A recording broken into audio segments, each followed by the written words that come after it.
Module 2, Lesson 1. What is your vegan why? All right, I'm going to tell you right now, the vegan why is a very, very important thing, especially when it comes to your long-term sight and vision, when it comes to your vegan journey. This is it's a marathon. It's not a sprint. And so this why really helps you ground it to the reasons that you continue to push forward, even in times of adversity and when obstacles and barriers present themselves in your way. So knowing your why, as I stated earlier, is incredibly important. And these are three tips that you can take and use, put those in your toolbox as far as approaching speaking with other people when they ask you that why. You want to be firm and confident. You don't want to be wishy-washy in it. You want to state your values, right? That gives yourself authority and authentication, right? When you state your values, people know where you stand, right? And then there's no need to preach, right? No one needs a lecture, no one paying for your course or your class or anything like that. So please don't preach to them. All right. So to go deeper, let's jump down here into the workbook. So your vegan why is so important when it comes to being a social vegan, because you're gonna encounter so many people who have heard of vegans, but they have never actually interacted with vegans, and they don't really know how to react around vegans. I don't know. It makes people uncomfortable, I guess, because you're living a lifestyle that's taking an active stance for something and against something at the same time.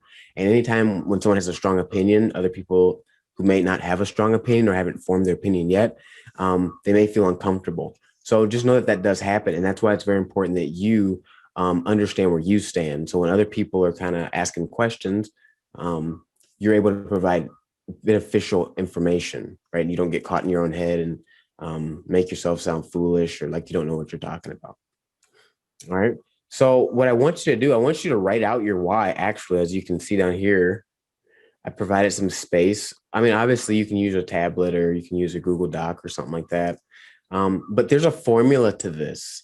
When you're constructing your why, maybe you went vegan because it made logical sense to you, or you saw something that emoted something within yourself.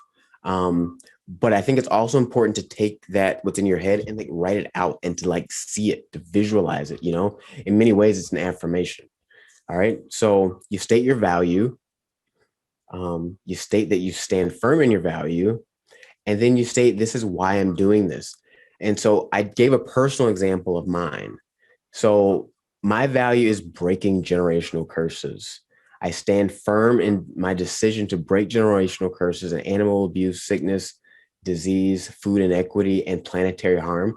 I am doing this because I want to be part of the change that I want to see in the world, right? That's my personal vegan why. And notice I talked about generational curses. That's very personal to me. Being African American, we don't have great health history. Even personally, in my family, it's not great health history. That's a generational curse that I'm breaking by changing my dietary habits. Animal abuse. It wasn't until I got puppies myself that I really started to open up my heart to animals. And I want to break the curse of the way we treat animals. The sickness and disease, I kind of covered that already, but if people just change their grocery list or learn to cook with other ingredients, a lot of these diseases can be like, boom, reversed or cured. And so I'm doing this for generational curses. I think about like the future generation. If we keep going the way we're going, they're just going to learn our same habits. So it doesn't matter if we continue to repopulate the earth with kids. You know what I mean? That's my personal view. You might feel your own way about that. But yeah, so I'm doing it for generational curses. Why are you doing it? So that is lesson 1 of module 2. What is your vegan why?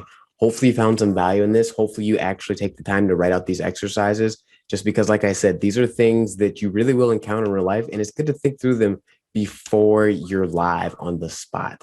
All right, herbivores, I will catch you in the next lesson. And until next time, keep grazing.